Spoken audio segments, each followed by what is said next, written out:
Hey, everybody, I'm Rick Coluccio, and you're listening to the Recruiting EQ podcast, a conversation show which advocates for the use of emotional intelligence and the emotional quotient, particularly now in the age of ubiquitous AI tools, etc. Primarily, we look at recruitment, hiring, sales, and all kinds of the good stuff that's related. Today's episode is episode number 103, and we titled it Wired Different, Neurodivergent Hiring in the Age of AI. I am really happy to have with us today our special guest, Russell Van Brocklin. Russell, how are you? I'm doing great. Thanks for having me. It's a pleasure. Russell, you and I were just talking about this too. We both met via a tool to sort of connect podcast guests and hosts and so on called Podmatch, which I only started using a couple months ago. And you are a very popular guy on Podmatch. Yeah, I was the number one guest for month after month after month. You're like my 329th podcast that I've done starting 16 months ago. Yeah, that's awesome. I have only recorded the 103, and it feels like a lot. I was going to stop at 100, but then I figured, you know what? I want 251 5-star reviews. So I kept going until I hit that. Now I'm slowing down to about 3 to 5 podcasts a week. Yeah, only 3 to 5 a week. That's Yes. Is that all? And our quick question for you. First of all, why don't we let the listeners know a little bit about, just very high level, who you are and what you do right now? My name's Russell Van Brocklin. I'm a New York State Senate-funded dyslexia researcher, and I essentially solve dyslexia. And I primarily train parents to teach their kids how to get their reading and writing skills up to grade level or beyond. That's awesome. And then how long have you been doing that specifically? For 25 years. Right. It started, this was just so everybody knows, this is the absolute last thing I was ever supposed to do with my life. If it wasn't for the events on pretty much the workplace that happened to me in 1997, I would never be doing this. I should have been a bureaucrat for the New York State government. But let's get into that a little bit then. As I was telling you before, I think people love an origin story. So what brought you down this journey? Like, what happened to sort of change everything for you? Well, this exactly deals with employment and accommodations and everything. So what happened was, it was the late 90s. I wanted to know how a law was created, not some class. I wanted to know. So I insanely, stupidly signed up for the New York State Assembly internship program. And I was a student at SUNY Center at Buffalo. And people said, well, you're a university student. What's the problem? I said, well, I showed up for the internship and I said, here's my neuropsychological evaluation. I have a first grade reading and writing ability. I couldn't do the internship. So the committee was just completely confused. They didn't know what to do. So it went up to the speaker's office. It was a Democrat named Sheldon Silver. And his office came down and said, you are not getting rid of this kid. You are going to accommodate the living daylights out of him. We don't care what it costs. You're going to fix this. Get a committee together and solve this. So they did. And their solution was radical. I was in the legislative office building. A huge part of the internship is being around your peers. They pulled me out of the legislative office building, marched me like almost a half a mile away to the Capitol, where I was put in the Majority Leaders Program and Council's office, which ran the assembly day to day. And when I walked in, I immediately saw why they did it. They had 3 administrative assistants who could help take my garbage writing and turn it into something that I could turn in each week. But here's the thing. They had no clue what to do with an undergrad. Zero. They hadn't had one in 30 years. Okay. So they treated me like a second graduate student. All right. Now, you have to understand the difference between those two. An undergrad does photocopying, answers the phone, and if they're lucky, may draft out a paper on crossing the sidewalk or something. Right. It's nothing. It's a semester of nothing. Okay, they're there to do the grunt work. I had a staff position. My portfolio was casino gambling. Okay. Because they had to change the Constitution. That's what I dealt with all the time. I had committee assignments. It was a real internship. So they got me a new computer. They accommodated the daylights out of me. That's cool. For the instead of doing the big paper, I gave an oral presentation. At the end, they put 15 credits of A- recommendation. which is almost always just accepted by the university. It was sent back to the political science department at the State University of New York Center at Buffalo. Remember, the speaker's office of the assembly, the state government itself came up with these accommodations. Right. And I will have to admit, they were insanely crazy. The professors looked at the accommodations, says, we don't like this.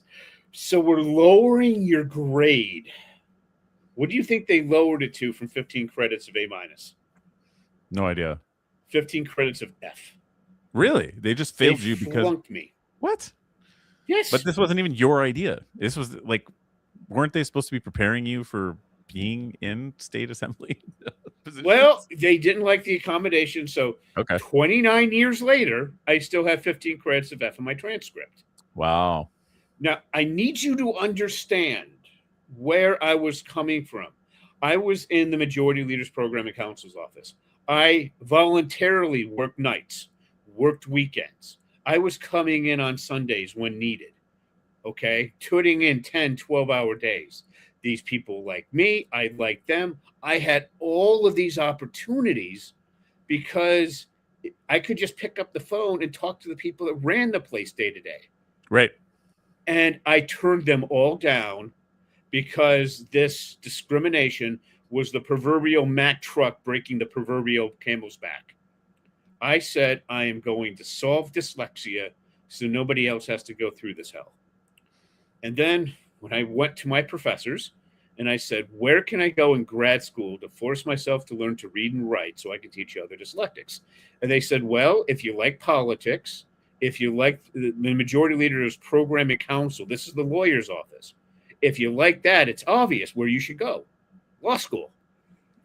So I went and ordered 2 law school classes, property and contracts. Now, what people don't realize about law school is you read and write more than any other grad program. I was going to say, it's all reading and writing 100% of the time, exactly. 80 hours a week. Like, yeah. So I had to go in and I had to kind of teach myself to read a little bit to get, so it's my second day of contracts and I'm called on. And this is where I learned initially why dyslexics own grad school. So the professor called on me, and what they do is they use the Socratic method. If you don't know the answer, which nobody does the first week, they will ask you questions you can't answer to embarrass you publicly until you can eventually adapt. That didn't happen to me. I answered not as the professor's and as a student, but as the professor's equal. And understand, he was a professor longer than I was born alive at that point, that time. He comes after me. I answered exactly. Then I attacked him. Right. Just in the look on his face. We're going back and forth. 5 minutes, 10 minutes, 15 minutes. He finally throws up his arms, says, Russell, you couldn't be any more correct. In the interest of time, I have to move on to the next case. I learned to read in about a month. I learned to write within a couple of years. Then I go back to the New York State Senate. And I said, I want you to fund my dyslexia research program. I solved dyslexia. Well, the majority leader of the Senate was my senator. His name was Senator Joe Bruno. So this is where I realized there's a difference between Democrats and Republicans. Democrats are big bill, start out for the bill to go down. Republicans want to hear from the school district, go up. Mm-hmm. So they sent me to the New York State Education Department. They don't like the fact the majority leader's office sent me over because now they have to take me serious. They said, where's this out of? I said, Buffalo. They said, well, we want a New York State distinguished professor in psychology to evaluate this. And you have to get a recommendation for them to move forward or you're done. And they said they would pay for the evaluation. I said, okay. So I go out, no problem. And then I found out there's 2 distinguished professors. One just happened to be the one that wrote the original evaluation that got this mess started. Her name was Dr. Irene Blichko. And she said, okay, she tested me over 20 hours over 3 days. Smartest woman I ever met, beating me up mentally to make sure this is real. What she said was, essentially, I evaluated this kid a couple of years ago, several years ago, for testing to go into grad school. Right. His base reading and writing is at the first grade level. When he turns his brain on, it goes to a different part of the brain that works from the one that doesn't, and his writing's at about the 70th percentile of undergrad students. And so it's an on-off switch. Here's what's happening. Let's bring it back to the education department. They're like, they don't know what to do with it now. So they're like, how do we get rid of this kid? Oh, connect it to current research. So I go back to Buffalo, and there's one professor, Professor James Collins. He wrote a book called Strategies for Struggling Writing, $1.5 million grant from the U.S. Education Department, finding 3 default writing strategies for copying visualization narrative. I had to take his work from mild dyslexia to severe dyslexia. People said it was going to take years. I did it in under 2 weeks. Oh, really? Noticing how well I'm doing in grad school. Right. How'd you do it so quick? Well, I'm dyslexic. So what's going on? This is dyslexia. This is the best book on dyslexia, Overcoming Dyslexia, by Dr. Sally Shaywitz from Yale. That's dyslexia. Right. See how the back part of your brain has all this neural activity? Yeah. Mine has like nothing going on back here. Gotcha. This is essentially K through the first 2 years of high school, of college, where we're well-rounded. But the front part of the brain, see how mine's about 2.5 times overactive? Yeah. That deals with word analysis followed by articulation. That's essentially the graduate school part of the brain. So when you're in grad school, it's very narrowly focused on what you really care about. And that's where dyslexics excel. So then I entered a university-wide competition, got 15,000, and we went and tested off the first students. And Dr. Holichka was the evaluator. She set up everything. A freaking SUNY distinguished professor in psychology. And she was really hard on me, as she should be. Mm-hmm. The student, I want everybody to understand, I wanted to work with people that were like me, highly motivated, highly intelligent. So we got their best student of the year at the Averill Park Central School District right outside of Albany, New York, our state capital. Her name was Michaela. Michaela was at the 8th grade reading and writing ability. So then we give her the writing test for going into grad school, which she promptly scored in the 0 percentile. Right. Dr. Holichka ripped her to pieces.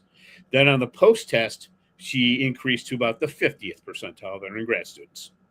Wow.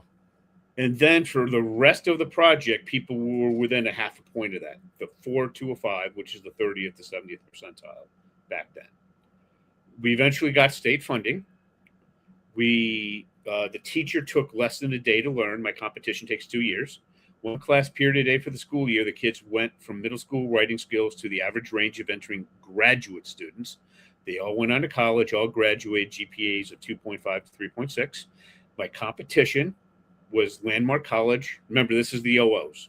They got a lot better after 2013, but in the OOs, we were 3x more successful for less than 1% of the cost. We were under $900 a kid. They were over $100,000.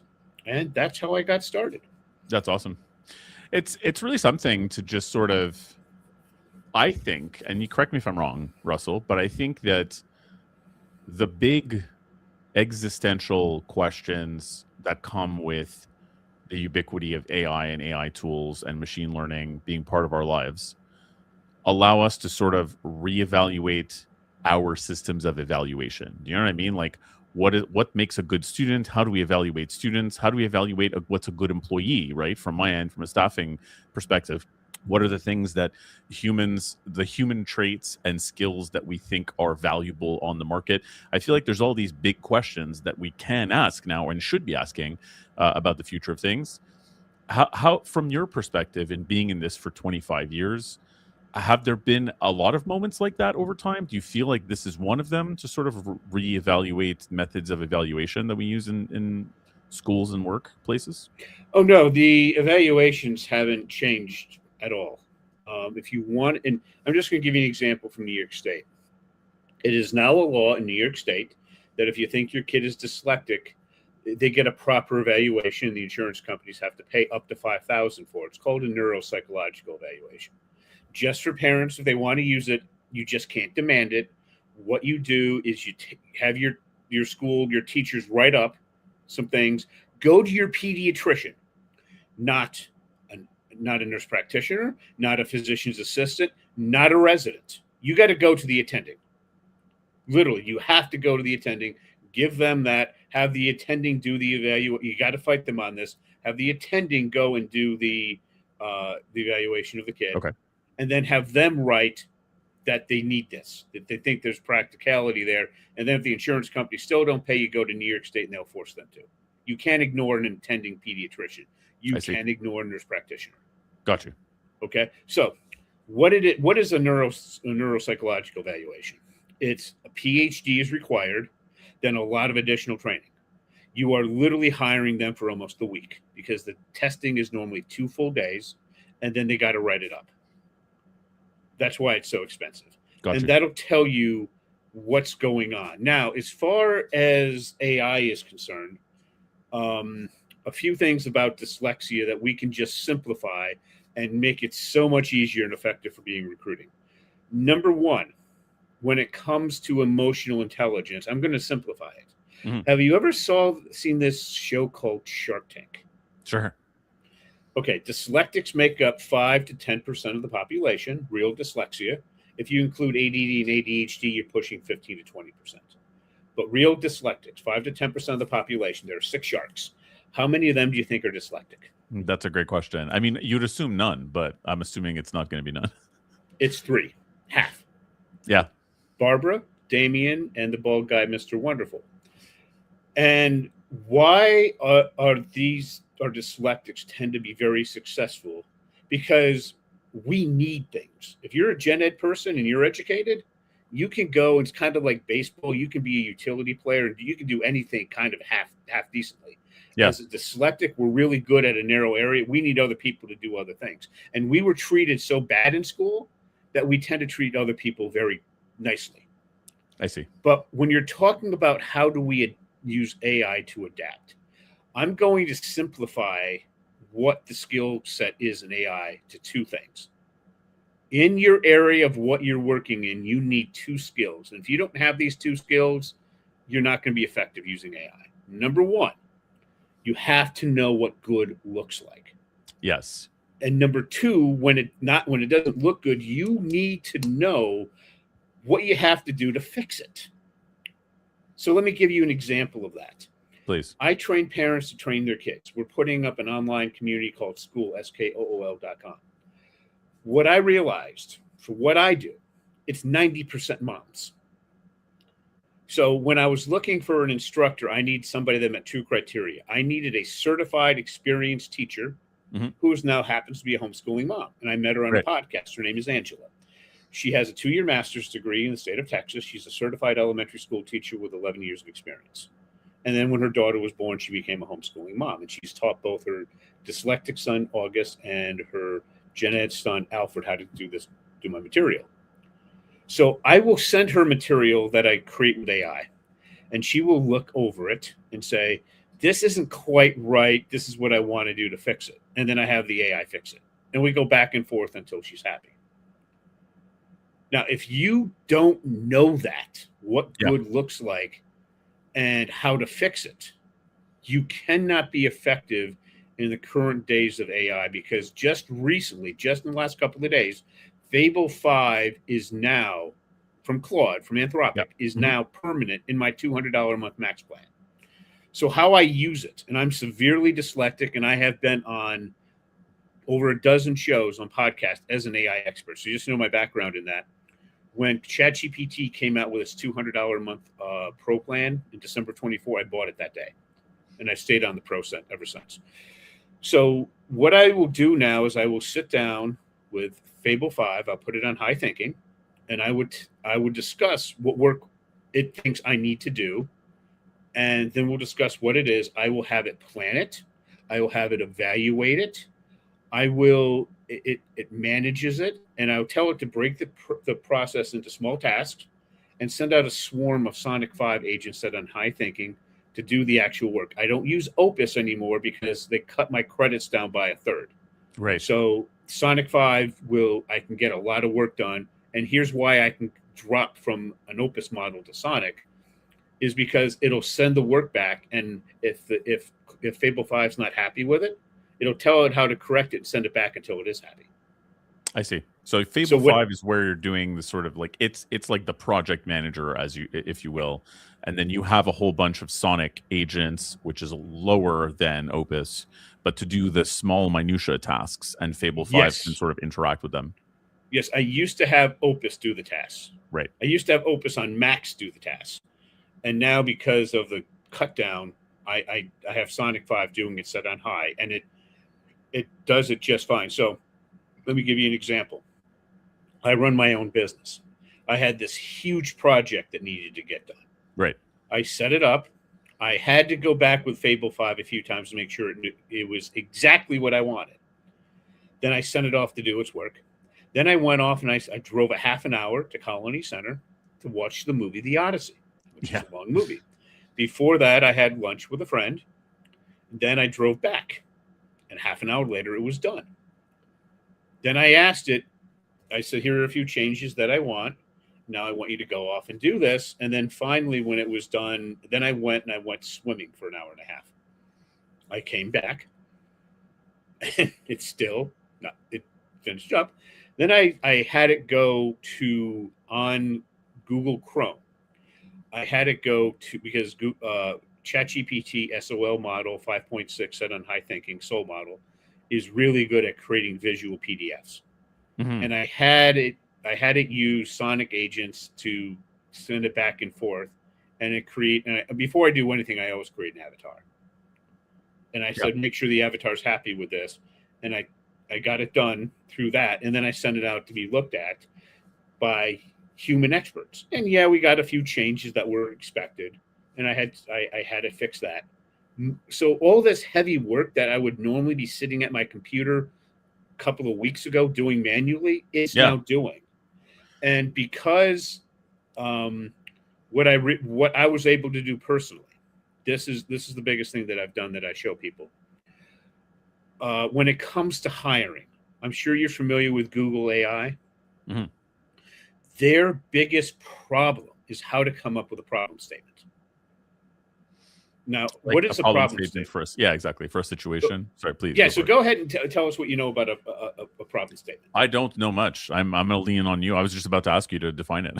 Okay, so there's this book called The Craft of Research that sold over 1 million copies in the past 31 years that teaches you how to do your doctoral dissertation. It's context, get everybody on the same page. Mm-hmm. Then a unique problem statement. Right. Where if you answer it properly, you're going to get a hugely innovative solution that's going to move things forward quite a bit. Then you get the solution, and then you write it up in a peer-reviewed journal article. But the hardest part is asking the right question. Mm-hmm. So how do we do that? Super intelligent people at Google, they have all the money in the world. It's top down. They don't know how to come up with a proper problem statement. So what I did as a dyslexic, the front part of the brain deals with word analysis followed by articulation. I start from the bottom up. So when you're looking at typically how we learn in schools, we start off with a big picture and eventually go down. For example, what effect did Martin Luther King's famous "I Have a Dream" speech have on the American Civil Rights Movement in the 1960s? Sure. A college-bound gen ed kid loves that. They just go to the library and write it up. For a dyslexic, it's like grabbing fog. Right. We got to flip that script. We start off at a very specific point and we go out.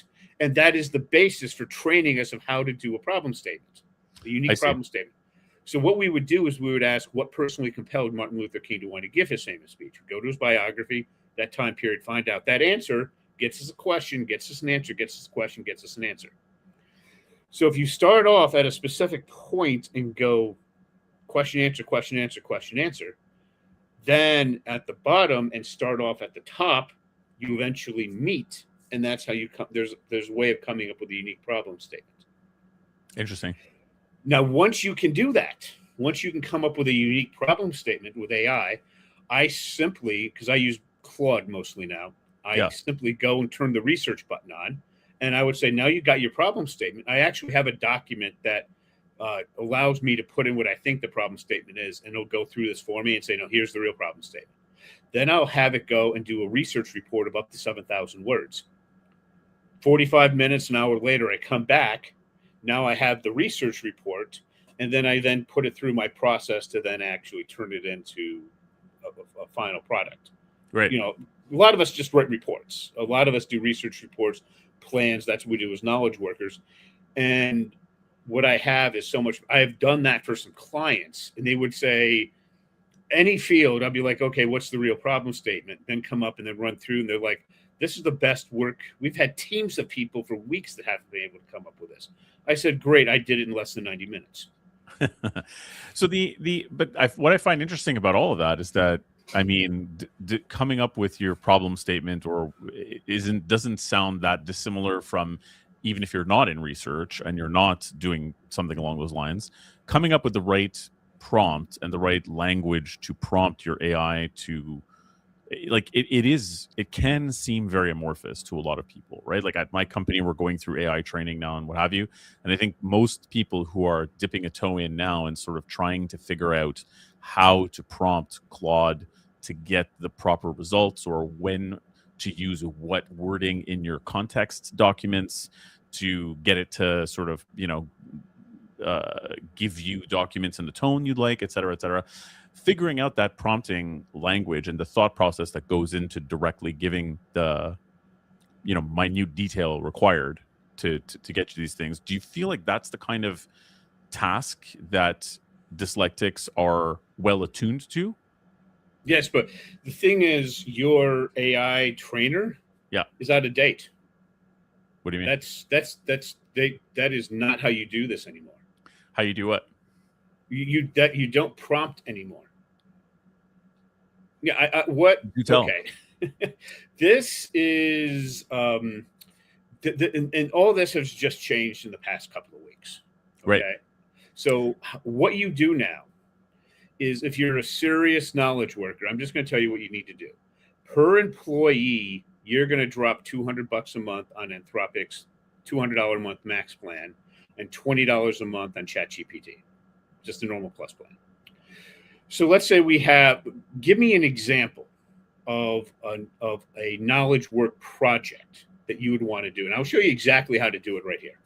I mean, I'm a recruiter, so I don't know what a good knowledge project looks like, but how do I recruit neurodiverse people? Sure. Okay, great, into the workforce. Okay, something along those lines. Perfect. What I would do is, number one, I'm not in the normal windows anymore. I'm in Claude Cowork. And I specifically put Fable 5 on high thinking. And what I tell it is, we're going to come up with a plan. You're going to be the organizer.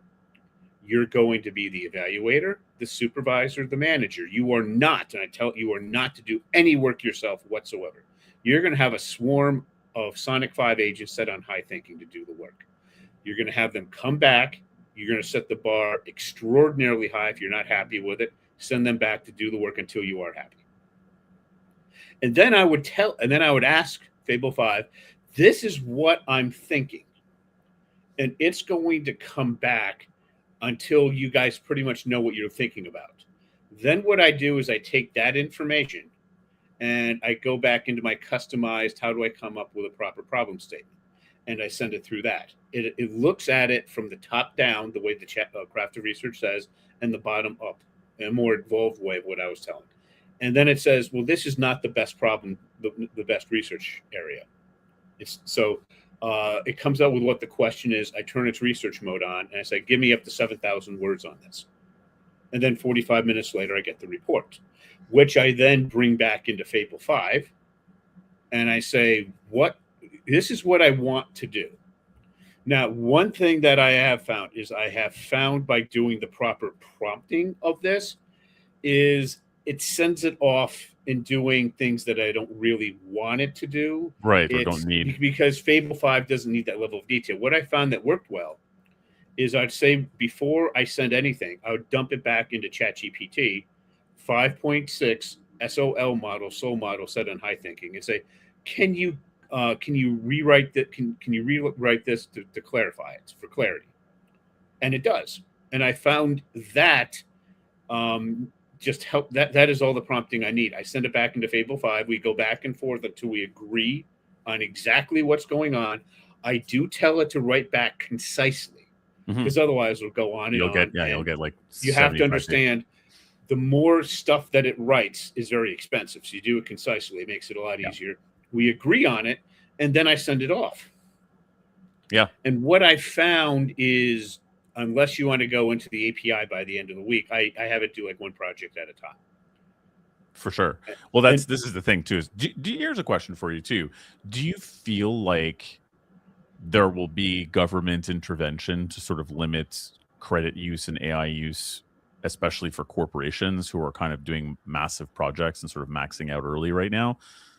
Is this something you think, being a, you know, state-funded researcher, not of AI, of course, but still, like, do you feel like that's forthcoming with the way that people are diving in this year? You need to understand the current mess of the political parties. And because I interned in the state assembly, I got to figure out how things really work there. So what we have is good. I'm a moderate, good, bad, and different. Trump's there until January of 29. For him, I'm not worried about it at all. When it comes to who the next president could be, if it's his chosen successor, it's probably Vice President Vance, Secretary of State of Rubio, or the governor of Florida. I'm not concerned about any of them coming in and doing anything like that. On the Democratic Party, you have the people that I'm not worried about that are the three primary centrists. One's the guy who got Clinton elected, Carville. The other guy is Axelrod, who got Obama elected. And then you got Rahm Emanuel, who is the former mayor, who's Obama's chief of staff, mayor of Chicago, and ambassador to Japan. Those three guys want the Democrats to be normal Democrats. I'm not concerned if Emanuel gets elected president. But if the far left wing, the socialist Democrats like Mondani in New York City, if they get elected, who knows? But the country, most of the country is not super far left. What those three I was telling you about want the Democrats to go back to being what Democrats traditionally were under, Clinton and Obama. Right. So I'm not too concerned about that as a business owner, because they're not going to really touch me. And as far as I used to keep up on AI like crazy, like an hour a day. Now that I have this set up, this is what I always dreamed about. I am happy with where things are now. They will improve over time, but I can live with what I have now. Okay, awesome. So then let's talk about how what kind of transformation we could see in the job market when we're trying to combat some of the stigma that might be against people who are dyslexic and who are applying for a job, like different kinds of tasks. It'd be interesting to sort of get your take on what different types of jobs or tasks within jobs you think that dyslexics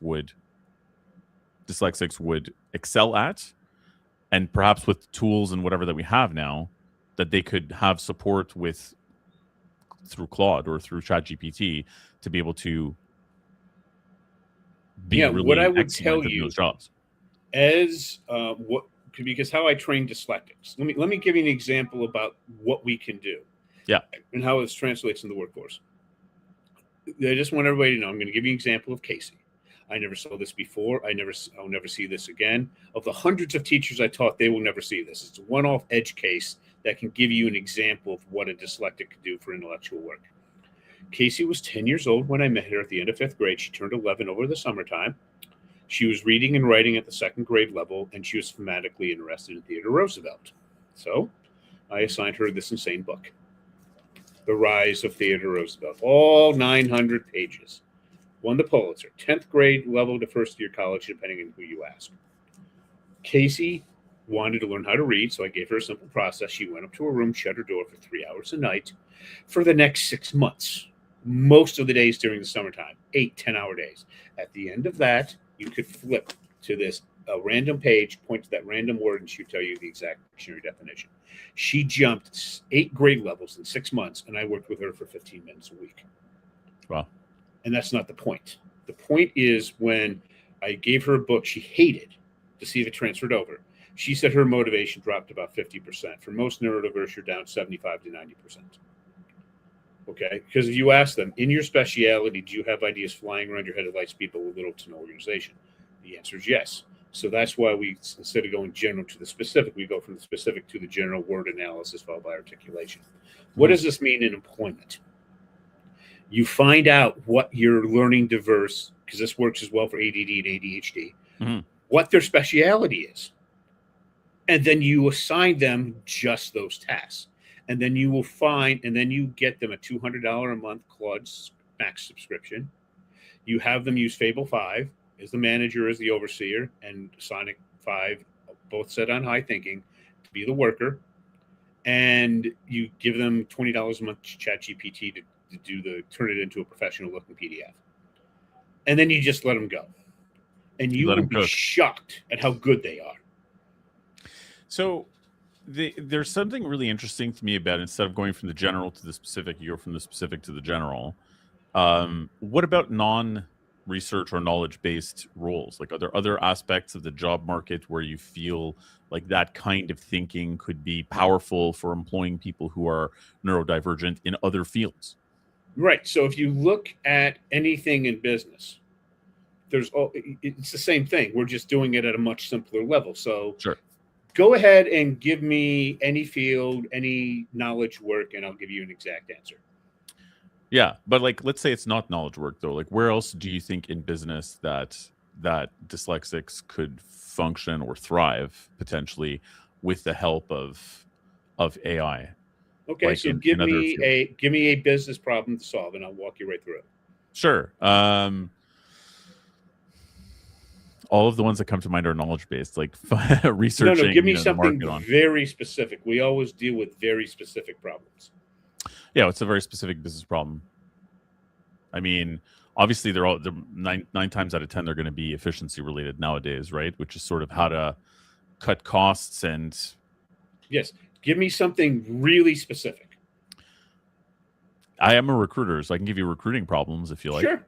Okay, so in a recruiting agency, and pretty much any recruiting agency right now, I think people are trying to figure out how to source and attract passive candidates in their market and continue to nurture to them when they don't use traditional channels like Indeed, Monster, and LinkedIn, and so on.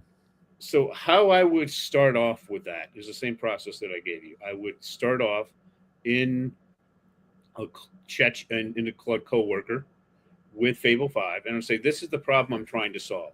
Yeah. Can you redefine this better? What are we really looking at? And we go back and forth until it does.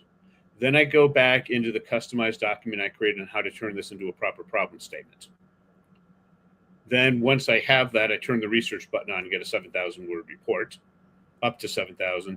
Then I put it back into Fable 5. We go through it, and then we find out exactly what you're looking for. Like, what exactly are you trying to find?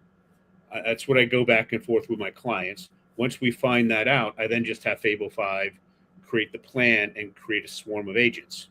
Then I have 3 modes that I have for editing, because I'm sure you heard of AI Slack. Yeah, for sure. Absolutely. How I got around that is my first mode is what I call catastrophic mode. It searches it and finds out what should be there that's not there. So typically what I do is if there's no real limit on the page count, it wants to add a lot of material.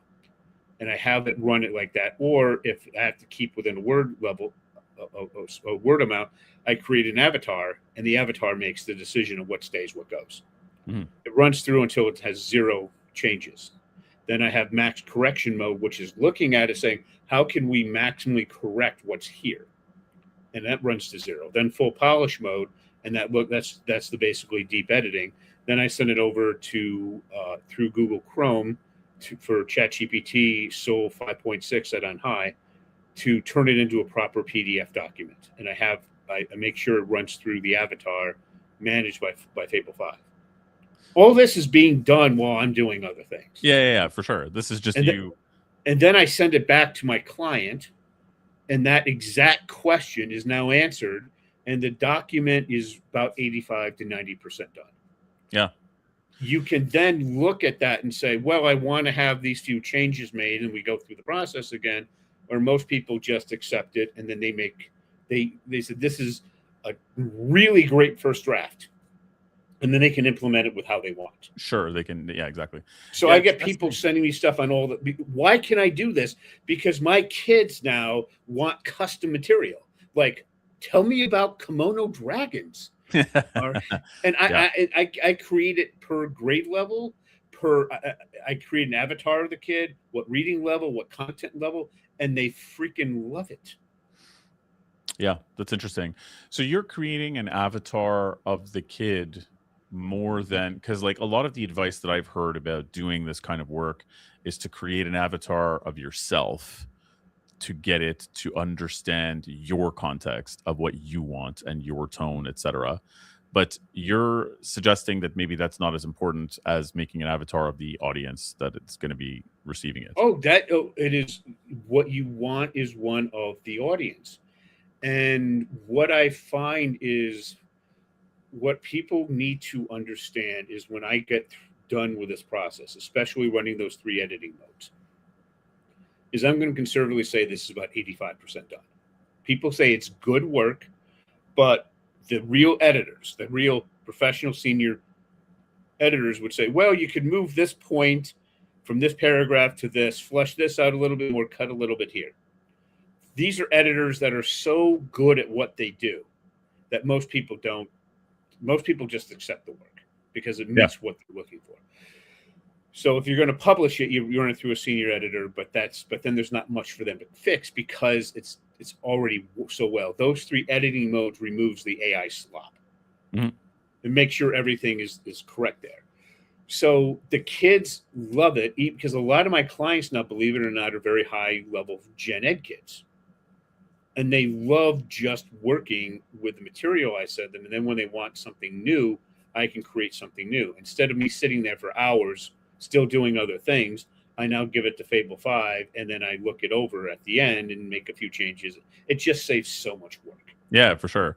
No, that's fascinating. And like you're saying, this has all changed within the past 2 weeks and may change in another month. Changed in the last 4 days. Literally, I found out on Saturday that Fable 5 was now going to be permanently in my API. Then they cut back the usage because the free period, the promotion period was over. They cut it back by a third. So I moved from Opus doing the work to Sonic. And Sonic 5 just came out that allowed this. So right now, this is what I find is working really well. And I'm happy with what I'm getting. Will it improve in the future? Yes. But I don't need it to improve in the future. I can work very happily with what it is right now. Yeah. No, it's fascinating stuff. And then just to go back to a second, you've been teaching dyslexics for 25 years, like you said, and been in this research field. It's been a hell of a 25 years. I mean, look at all the changes in AI that have happened in the past 4 days. How do you feel that teaching dyslexics has evolved over the 25 years, or even in the past 5-6 years since COVID? Oh, it's gone nowhere. It hasn't changed since the 50s. That's amazing. No, I mean, seriously, let me give you an example. There's a school in New York City. I just like to use it because it has a solid exit number. It's called the Windward School. What happens is in New York State, people flunk the New York State Regents exam in the end of 3rd grade. And then parents find out that they're dyslexic in 4th, and they either send them to the Windward School some point in 4th grade, or they send them to them in 5th. And they're there for 4 to 5 years. They graduate in 8th grade, and they have a 98% success rate. Okay, for $75,000 a year, and that's just in tuition. Jesus, yeah. Yeah, and what they've taught, they've had some improvements, but it really hasn't changed much since the 50s. It's called the Orton-Gillingham approach. Amazing. So that to me brings to mind the idea that as much as technology has changed and the perception of what you do in a job has changed drastically, humans haven't changed that much, if at all. And I'm curious what attributes and qualities you think that humans possess will become more desirable in a job market where, for example, even the challenge of having reading and writing skills that are challenged by something like dyslexia can be fixed, gotten over, or can be worked with, like you said, get a dyslexic working with a bunch of Claude agents, and here you go. You've got a superpower of an employee. What are sort of the human traits that you think will go up in value on the market now that we have the ability to have these AI assistants? Well, the answer is going to kind of shock you a little bit. The first thing that I want to give you an example of, it's going to look like this. It's not related, but then it will. It was my first semester of college back in the fall of 2000, back in 1992. I was an engineering science major. It was calculus-based physics, and I'm sitting there, and my father, they made decent money, but they saved it. They're very cautious. So I said I need a $300 graphical calculator for calculus-based physics, which he paid for. So we're sitting there, and I have 8 megabytes of memory. And the question one of the poorer kids said was, the rich kids have these graphical calculators. They can save all the formulas. Can we show up with a sheet of formulas? And the professor said, you know what? You can come to my office. Instead of 3 hours for the test, I'll give you 8. You can bring your notebooks, the textbook. You can bring any books you want. 2 things you can't have: a cell phone and Uncle Bob. All right. And what he said, and this was the point, he said, if this was a history test and you didn't get 100 under those circumstances, what's wrong with you? Yeah. This is calculus-based physics. He said, if you don't know how to apply what you've learned to novel situations, it doesn't matter if you have the book or not, you will fail. Yeah. So what I learned from that was, when it comes to thinking, we think that is graded via writing. Until I can get my kids to write at the high school level in advanced body paragraphs, I don't want them going near AI. Not for academic purposes. Once you have that, then I take the craft of research and I show them how to do context and a unique problem statement before I send them off to college. Right. And then they practice it in college. Now, once you do that and the kids get out in the real world, here's the reality. What AI is just going to keep leveling us up, but we can define it to 2 simple things: what is good in what we do, and how do we know how to fix it? We can't explain it, but we know what it is. And for a new person, what I try to tell them for knowledge work is, number 1, go and get your master's degree right after undergrad, because I want you to think, for example, what a teacher does. You have kids coming in, and by the end of the year, they got to be at X. And all of them are going to have problems getting to X for some reason. They got to generally solve it, and they generally get mostly where they're supposed to be. You have to have that ability. How do you get that ability? When you start off, if you have to, work for free for 6 to 12 months. And I hear people say, what do you mean? That's so unfair. I'm like, just welcome to the reality. We are in a K-shaped economy. You are going to be AI literate or you're not. And the difference is hundreds of thousands a year or McDonald's wages. Yeah. So as you're going through, if you have to, when you're doing a task, create a deep research report on that task and then use it to compare it. One of the key things I tell people to do is I will create a deep research report to run this against, not just for the project. I'll do it for a section. Sometimes I'll do it for a paragraph.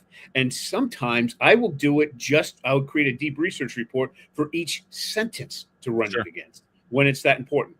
Read the deep research reports. It used to be limited to 4,000 words. Now it's about 6,000 or 7,000. You have to read this. And then over 6 to 12 months doing the job, you will begin to understand what good looks like and how to do it. At that point, you're incredibly valuable.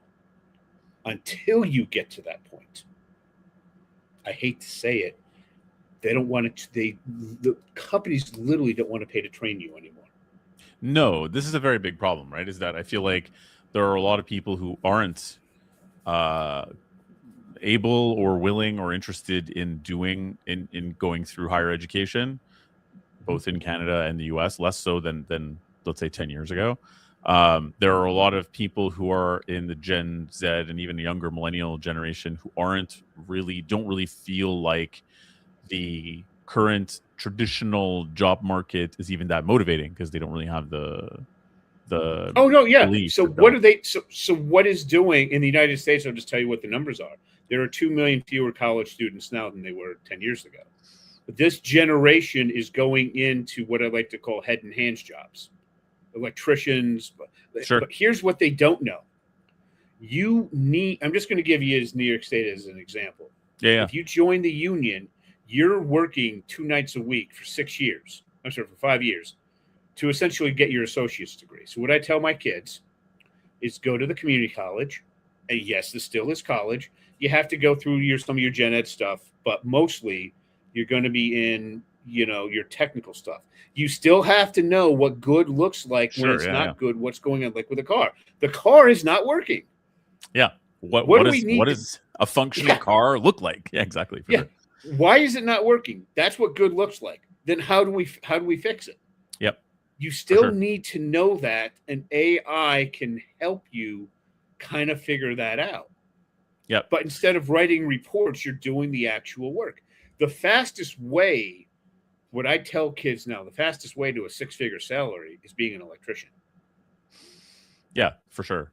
And I would argue that if you can do what you're discussing right now, which is to know what good looks like in a position, in a role where it's a bit more amorphous and nebulous, like recruitment, if you can know what good looks like, I'd say that that's a pretty fast way to a 6-figure salary as well, because it's hard to know. And even your clients may think they know, but they don't have the perspective of knowing what's going on at all their competitors, which you do if you're a good recruiter. You've spoken to people at all their competitors. You probably have a lot more data from just, lived experience of speaking to all these people to be able to determine what a good employee looks like to help them hire that employee. I think that's if they don't know what good looks like, you have to be able to articulate why, right, and be able to help them get there. Well, let me give you an example with recruiting. I had a client who was not doing what you did directly, but trying to help out. The client didn't want to, it was a friend of a friend. He ran a business. He's like, how can I help my friend find entry-level people? Because nobody wants to spend a lot of time on entry level. And I said, okay, here are the few rules. Number one, you want to find a person that you actually want to be around 12 hours a day. Yeah, you'd figure that would be the number one thing in everyone's mind. So how do you fix that? I said, would go and look at college co-ed cheerleading teams. And they're like, excuse me? I said, these are people that have to work with other people, right? And they have to be cheerful about it. So they went and narrowed that down. Then I said, what you have to do is make sure they know what good looks like and how to get there. And yes, it's worth training them. And I gave them generally the process that I gave you, which took about 3 months. And then they had an extremely loyal, extremely productive employee who could get along with just about everybody. And the person they couldn't get along with, let's just call them the office, you know what I want to say. And that person, I'll take a leap and imagine what you're talking about. Right? That office was the one that they would eventually let go. Sure. And what they found is they would replace them with somebody similar with that process. And they're like, where did you get the idea of college cheerleaders? Well, after looking at employment for the longest time, that's what I found out works. I said, not a all-girls team, not an all-boys team, a mixed gender, because they have to get along with people.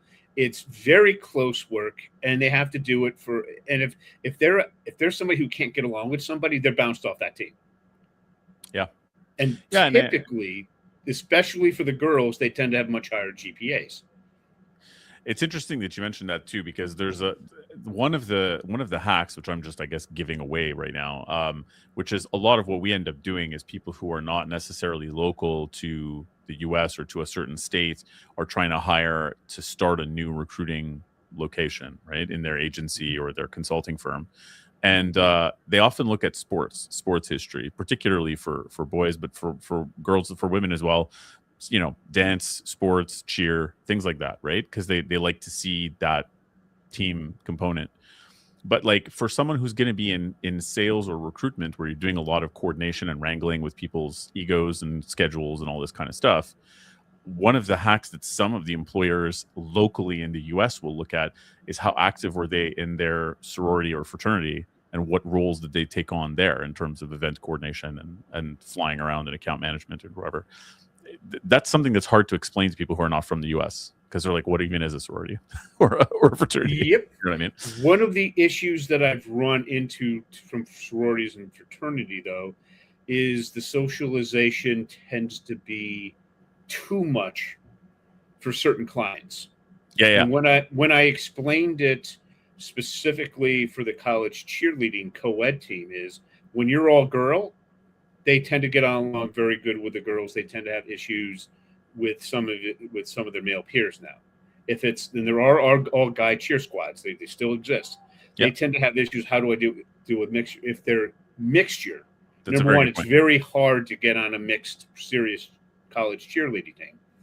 Number two, they just know how to get along very well with the opposite sex. Yeah, with anybody. And they know how to do so. Here's the key thing, without being somebody who's going to cause a sexual harassment problem. What are the key one of my kids' parents had an issue where they were getting killed with guys doing sexual harassment stuff. And I said, go get a male from a competitive college cheerleading team, and they know exactly where the line is and how not to cross it. Right. Better than any training you could ever give, because they're working with one of their female stunning partners for years. That's and a good point. Believe me, they know. So there are, but if you're looking for people that are very outgoing, that need to get stuff done, sororities or fraternities are fantastic for that. Yeah. And especially if they have like longevity of being in the administration and moving up within the administration of the fraternity or the sorority, I think that it shows that, commitment, and it shows that they've been able to sort of not just socialize, but also kind of turn that into productive management in some way. Yes. And what I tell people when they're looking for kids, I said, I don't want the 4L. I don't want the kid married to the library. Right. I'm looking for around a 3.5. Which tells me they're very, very serious academically, but they're not spending all their time sheltered in a cubicle in the library. Yeah, they can be more well-rounded. Yes, but I still want the series. Personally, for me, I don't hire anybody without a master's degree. Yeah, but I mean, you're in the knowledge realm. I understand why. I think a lot of the sort of recruiting fields that I'm in these days, even the bachelor's degree is becoming less and less of a requirement. All over. Well, yeah. Depending for what I'm doing, I need to know. Let me give you an example. I would have one of my employees come on and I say, oh, we need to do something with LinkedIn. Here's a 76-hour course on how to do LinkedIn, and there's a couple of them. And I just send them off and I'll say, see you in a week and a half. Okay. Yeah. And they know how to learn. Yeah. So that's just for me. But I'll give you another example for recruiting. One of my former clients, he runs an accounting firm, mid-size, can't get anybody, just nobody. His recruiters have failed miserably. So I ran it through my standard process, and what it came back was he's paying exactly about the 50th percentile. It said, you want to hire, and you wanted 2 full-time. He said, no, you want 1 full-time, 1 project-based. Here's who you go after. You go after the lifestyle things that they're looking for. Look for retired accountants from the state. It gave him this whole report. And he said he never even thought of that. It took me less than 90 minutes. And now what he's upset about is he had people that do what you do, and they had no idea, they couldn't get it for him. Yeah, but see, that's the thing. This is where I think knowing what good looks like and knowing on both sides, right? Like what are going to be the connecting factors in recruitment is a superpower, right? That is the superpower, because that's what's going to set you apart to actually get results that are not achievable from simply putting up an ad and having applicants, which is what your client's already doing. If you're just doing that same thing as a third-party recruiter, I mean, good luck. You're doing the exact same thing as your clients are. You need to be able to bring either a better perspective or a proprietary network of people that you're currently speaking to, right, in order to have something of value to bring to the table. Well, no, what really got him is these were not vanilla employers. These are people that have a history of going out and getting accountants. Right. Yeah. And what he found out is offering a partnership track didn't matter. They wanted the money, and he could pay at the 50th percentile. He couldn't pay the 90th. So when I came back, and what just got him is, this is not my profession. I came back because I did a proper problem statement, had the research done, had it turned into a report of what to do. And I had an avatar created of him from just what's on the internet. And I said it over. And he's like, these are ideas that nobody has given me. How could you do this in less than 90 minutes? When everybody, he's like, do you know anything about recruiting? I said, I have some general ideas, but no, this is not my area of expertise, but yet here it is.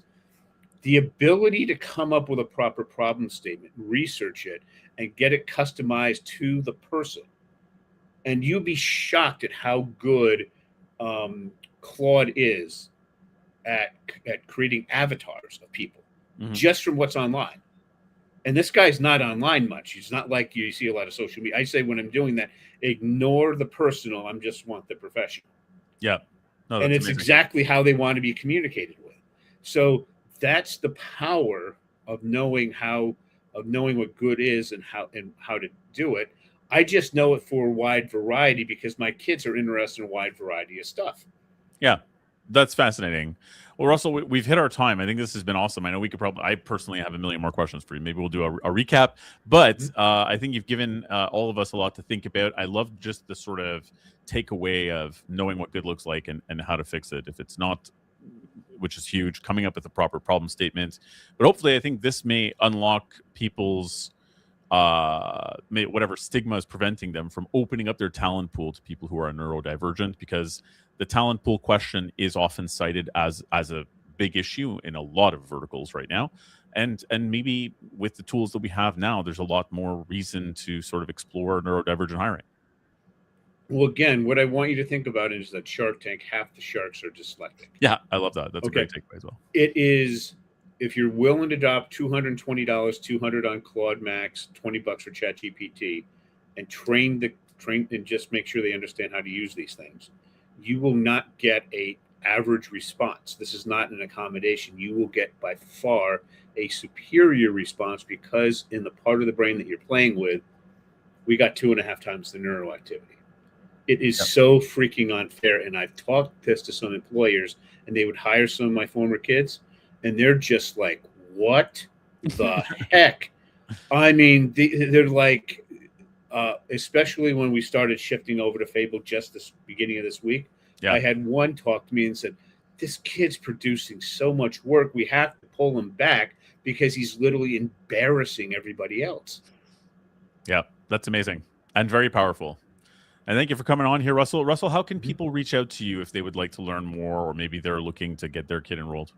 Best thing to do is just go to our website. It's dyslexiaclasses.com with an S, dyslexiaclasses.com, and just follow it there. And if you want to just talk to something besides dyslexia, you can hit the contact me page. We offer half an hour discussion, doesn't cost anything, and we can discuss whatever. Awesome. Thanks very much, Russell. Thanks to everybody who's listening. We hope to see you all next week. Thanks for having me. Have a good one.